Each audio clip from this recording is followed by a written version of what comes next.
Neither one of these are perfect.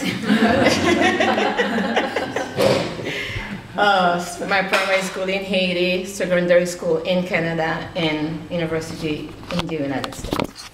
I've moved back in Haiti, and I have 20 years or more experience in Haiti working as a professional. First of all, as an auditor from KPMG, working in development project as an auditor, but mostly in banks and manufacturing.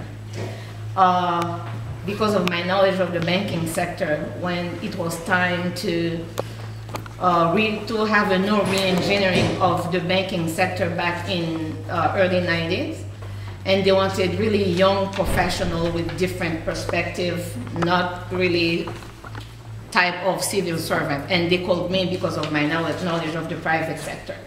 And I went to the central bank. I participated along with the IMF, the World Bank, all those organizations, trying to put new regulations in the financial, when I say financial sector, I have to say the banking sector.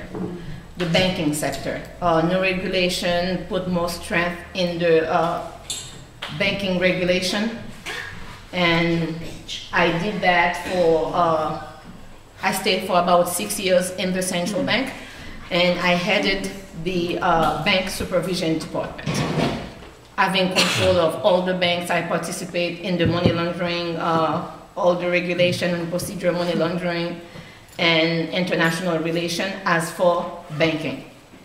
And back in 2000, I sat in my office at the central bank. My phone just rang. I received a phone call.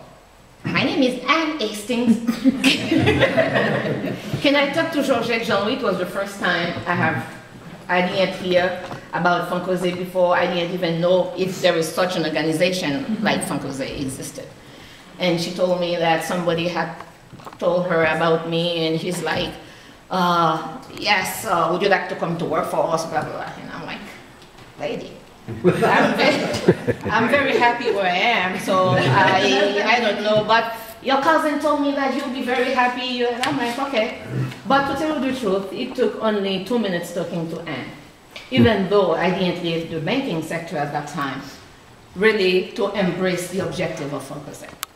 Anne did a pretty good job at that. He explained to me what it is, here's what they wanted to do, and she told me that and I'm like, okay, I can do whatever I can to help, but not as an employee. And then after that, she came to me, she told me that they wanted a bank license and things like that. And I'm like, Anne, I'm sorry.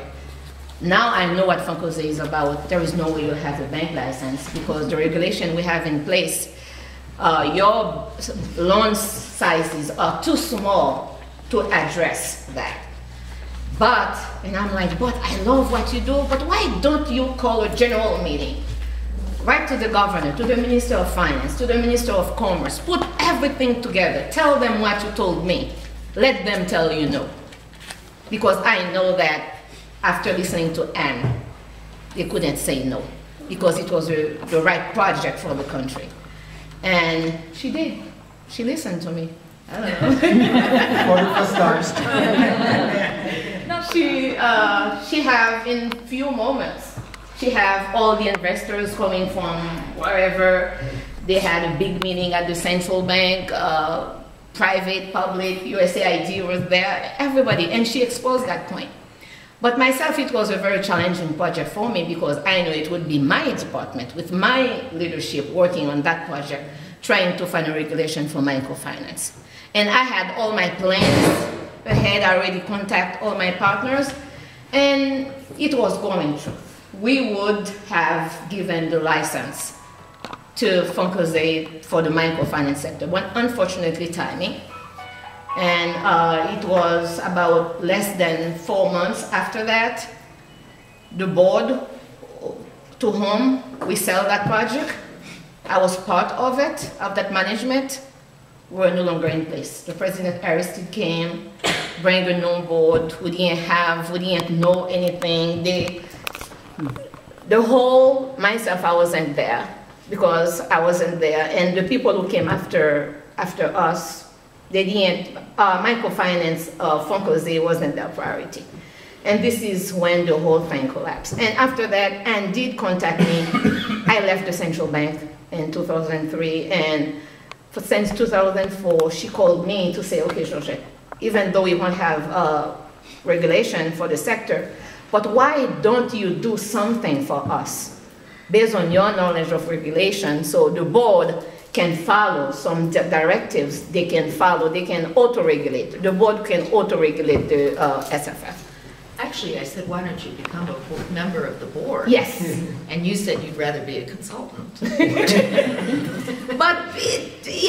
the board at that time say, I wouldn't be much value for them as a member of the board.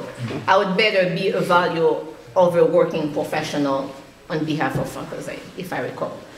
But since then, I've been really collaborating with Fonkoze, but as a consultant on different mandates. You know, they varies from one to the other. I was even the CEO for a short period of time. I was the CFO. I was on the field trying to do their loans. I've done everything in that organization, from the top to the least, whatever it needed to help. And then last year, I remember that it was March 2009. She called me and she told me, Georgette, I really need you. She was in the States. I need to meet you right now. And I'm like, okay, and what else can you want? It's like, okay, I want to meet you tomorrow. And here I am, and she's like, I need your help, and you can't say no. And she's like, Danielle's leaving SFF. Steve was the CFO of SFF. Both of them are leaving. I am by myself in this organization. You need to help me, and you can't say no. I look her straight in the eyes, and I'm like, okay, what can I do? But Anne, not an employee of Fonkoze. And I'm like, for 6 months, sign with me for 6 months. What do you want to do? You want to go into the foundation or SFF? And I'm like, Anne, I know nothing about project. This morning, Karen said she knows a lot about project management, a little less about financial things. Myself, I know nothing about project management, but I know a little bit about financial. And she's like, I'm like, okay, and I'll handle the finance side of both foundation and SFF. You handle everything else in the project thing. It works, and we start doing that for 6 months. After 2 months, I had no time to breathe, no time to sleep, no time, it was 24/7 work. And she's like, Georgette, we have a budget for a CFO. Why don't you just accept the position and forget about everything else? I really thought about it. And at the end, I'm like, why not? But it was supposed to be a 1-year contract, which I signed, will expire in June 30th. And I don't know how I'm going to say no to Anne. And that was really my personal story with Fonkoze since 2000 and 2009, 9 years later. And we did have a commitment for 5 years.